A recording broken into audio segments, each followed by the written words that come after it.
What's up, everybody? So I have some pretty disappointing news. This isn't going to be a true review. This is going to be a partial review of Star Wars Jedi Survivor. And that is because I uninstalled the game. That's right. Yeah, so make sure you stick around to find out why. So the game came out a little less than 2 weeks ago. By the time you watch this, it'll probably be in week 3 of its release. I started playing the game right when it dropped. I did play the game on PC with controller. I'll try to link down my PC specs below. So from the start, I had some very minor issues, nothing that drove me too crazy at the beginning, but I have to say the beginning of the game is really a slow burn. There's a lot of story, a lot of interaction, a lot of walking around. So I didn't feel there was anything that stood out that made me feel like I needed to stop playing the game or it was performing so badly that it interrupted my gameplay. So that was my first day playing. When I next went back to the game, I had an NVIDIA update. So I did this NVIDIA update and I played the game and it was far worse. I mean, basically unplayable, incredibly frustrating. Look at all that lag. What the hell? Oh!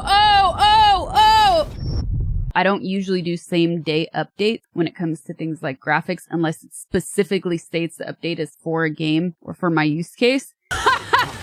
That was a glitch. For some reason, I just did. I don't know. And I guess they had also released their first patch. So along with the first patch and the NVIDIA update, it really messed with my performance. It was pretty awful. So one of the first mini bosses that you encounter is the ninth sister again. And I have to say, this was just not a fun fight. I didn't enjoy it. It felt extremely repetitive. It felt just very grindy and I wasn't super excited by it. What was exciting though was being reunited with BD1, having a bunch of abilities from Fallen Order. If you played Fallen Order, that was really cool that those abilities were already unlocked. You also, spoiler alert, you also do get reintroduced to other characters and getting reintroduced to Grease was just fun. It felt like something familiar and I really enjoyed that part of the story at least. All right, so something we hear time and time again is that this is a Souls-like game. Now, I really love Sekiro, I loved Elden Ring, and I'm actually currently playing Bloodborne for the very first time. And just stop calling them Souls-like games, please. I don't agree. I don't like that they're being compared to these games. Bloodborne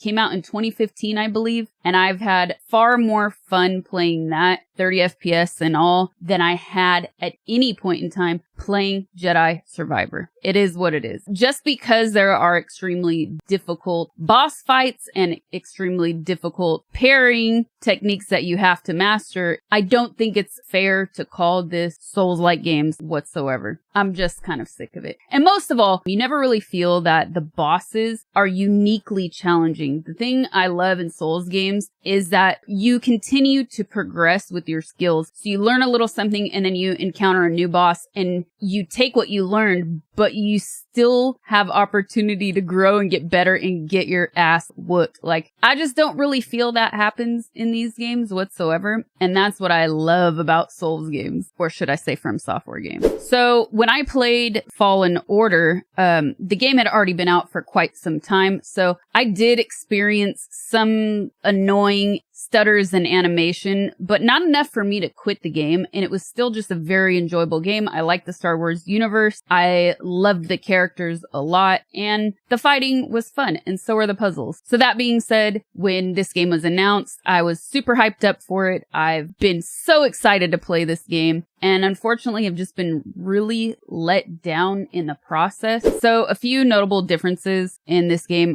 are the ability to fast travel, a bunch of customization things like being able to build out new gardens in different areas. There are different shops and vendors that have opened up in various different places. None of that was really super exciting for me. I was definitely more excited by being reunited with different characters throughout the game. And just the gameplay and the world itself. Those things didn't appeal to me really that much. And man, they took away the poncho. Now, I know the ponchos in Fallen Order were not amazing. But if you're part of my community, you know I have an affinity for ponchos in general. I have many myself. And even though I didn't love the way they looked in the first one, I just loved getting them. I loved looting them. And apparently, somebody from my community did say that there is a way to unlock a hidden poncho, but it's pretty much treated like a side quest. It's not something that you just automatically get within this game. One of the most impressive things about the game is actually the cutscenes and the action that happens in between. And I feel like, unfortunately, the developers seem to put a lot of the resources and budget into those scenes rather than the game itself. And I say that because when Cal was fighting, even if he's just fighting small enemies, he was constantly stuck in an animation. It felt like he was stunned. Nothing was smooth whatsoever. And again, I'm going to compare this to a Souls game because that's what everybody likes to do. Sometimes when you're playing in a From Software game, there are maneuvers that you have to get used to. You have to know that there might be somewhat of a delay for your character to recover. And when you're in a really intense, difficult fight, that can be extremely frustrating. But that's part of the battle. That's part of learning how to work with your character and play the game. In this, it did not feel like a feature. It feels like an awful, awful bug. And I continuously found myself stuck in a wall, stuck in a corner. And I'm not talking about typical camera boss stuff. I had no ability to like follow up with attack or even deflect a secondary attack that was coming at me because Cal would just be stunned in these animations. It was so frustrating. All right, now I'm going on. He completely stayed on the floor. So that was super frustrating. And also, I have to say the character designs themselves, outside of a few mains like Cal, Seer, Grease, BD1, and Marin, the characters just look really, really rough around the edges. They didn't feel or look like characters out of a game from 2023 whatsoever. It was actually kind of laughable at certain points. I even made a joke that, well, we know this one's going to die because they didn't invest that much money into fleshing this character out whatsoever. So those were really odd and frustrating components of this game. So I also have a little bit of bad news for speedrunners. Eurogamer reported that there is a warning for players who skip story elements in the game, which I kind of feel like if this was a game that came out and didn't have so many performance issues, I would kind of like laugh at that, right? Except the game since launch has had issues, not only on PC, but as well as console. And now it's just not so funny. Where am I? So that article brought me to this clip by a gamer named Stellanox Eclair. Let's watch this because this is just hilarious.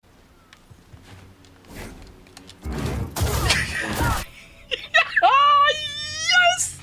Yes! Sorry, where are we going? Oh no! What the f is that? So as you see, this person was stopped from being able to continue the game because they skipped story elements. So that's just really weird. And the game forces you to either load from a last quote unquote good save or proceed in a broken state. And it tells you things will likely be broken. That's just bizarre to me. I don't know why they would go through all that trouble when the game itself isn't even functioning. I'm not sure if that person was actually trying to speedrun or if they accidentally found that because I couldn't find any of their other gameplay on YouTube or anything like that. I will say that after I rolled back my NVIDIA drivers, the performance was a little bit better. It wasn't as noticeably laggy, but it still was bad enough for me to quit the game. So as I progressed throughout the game is when I really started to get frustrated. Why did he just stay? Dude, this game kills me sometimes. He didn't move. I don't know if I've ever been so angry in a game, and I really don't like that. That's never happened to me before. I'm sincerely thinking back. I was so frustrated that I started to become angry, and I wasn't even enjoying playing the game. But because I am a content creator, I feel like it's my job to finish things and see them to the end, really. But it got to a point where it was just so frustrating, and not funny, rage-inducing frustrating, but really frustrating that it just wasn't worth it. And this is really where it started to go downhill for me. It was in Chapter 4. Cal is supposed to jump to a pillar and saber slide down this pillar. Now, that seemed pretty obvious to me. I triple checked the map just to make sure that I was going in the right direction, and I continued to jump towards this pillar, and I continued to die. So I started looking for alternate ways down this pillar to the lower level where I needed to go, and nothing. I couldn't figure it out. Nothing was happening whatsoever. And I remembered something that happened earlier in game, and I said, you know what? It's probably going to be a hairline, a specific spot where you have to jump for it to work. And that's exactly what it was. After several frustrating failed attempts, I finally successfully jumped onto the pillar and saber slid down it. And I just think that's ridiculous. It shouldn't be that difficult for your character to progress in a game, especially a Star Wars game. At the end of the day, it's a super wholesome, fun little game where you get to double jump and now grapple places. And to sit there and not be able to jump towards a pillar and slide down it because you were off by a hair is just ridiculous. And it's so frustrating. And I do attribute that to bugs in the game. I don't know what else you could call it. It didn't seem like a design feature whatsoever. Following that, I did meet with Dagan Gera in the second fight. And the thing is, I liked the way this character was designed. He was a fun character. One arm, it was really cool. I liked the way he looked. Where I really hit a wall was in the second fight with Dagan. I actually liked the character. He was kind of hot. He had one arm. I liked his abilities. I liked his cheesy dialogue. It was fun. But unfortunately, because of these animation delays that I was talking about earlier, I couldn't be defensive and I couldn't be offensive. I found myself dodging and then being unable to block a second attack, or rather, I wasn't able to deflect 2 attacks and follow up with a hit whatsoever because of this animation delay. Cal would just be stuck there. So this is where I actually uninstalled the game. And no, it wasn't a rage quit. I was frustrated because I couldn't fight back. I jumped to the platform and I missed the jump. And when that happened, I respawned like you do, and a cutscene began. And I was pretty tired at this point. I'd been streaming for several hours. I was halfway reading my live chat and this cutscene starts to happen. And for some reason I'm thinking, oh great, another glitch. Like it's just replaying the cutscene from the beginning of the boss fight. And so I skip it. I'm still only half paying attention and I see boom, skill point acquired. That was it for me. I had to uninstall the game.